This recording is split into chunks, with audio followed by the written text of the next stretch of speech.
ইচ্ছে হলো একটু ডিফারেন্ট কাইন্ড অফ ডিনার করি, তাই সেদিন বাসার সবার জন্য বানিয়ে ফেললাম নান রুটি আর হচ্ছে চিকেনের একটা রেসিপি। ওটাকে আমি বাটার চিকেন বলবো না, কারণ হচ্ছে বাটার চিকেনের কিছুই আমি ওখানে দিই নাই, আর ওরকমভাবে প্রসেসিং করেও রান্না করি নাই।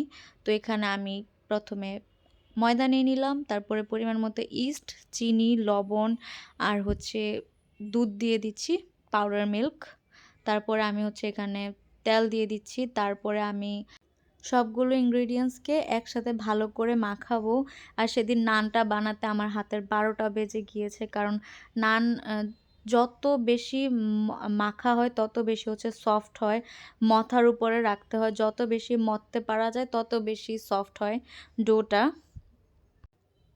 এই তো, তারপরে হচ্ছে আমি অনেক কষ্ট করে এভাবে অনেকক্ষণ ধরে মথে নিয়েছিলাম। এরপরে আমি এখানে অয়েল অ্যাড করছি, আর এই নানটার মধ্যে অনেকটা পরিমাণে তেল যায়। আমি এটা ইউটিউবের আরবি কিচেন, মেবি ইউটিউবের যেই চ্যানেলটা ওনার থেকে আমি এই রেসিপিটা দেখে করেছি। অ্যান্ড একদম পারফেক্ট একটা রেসিপি ছিল।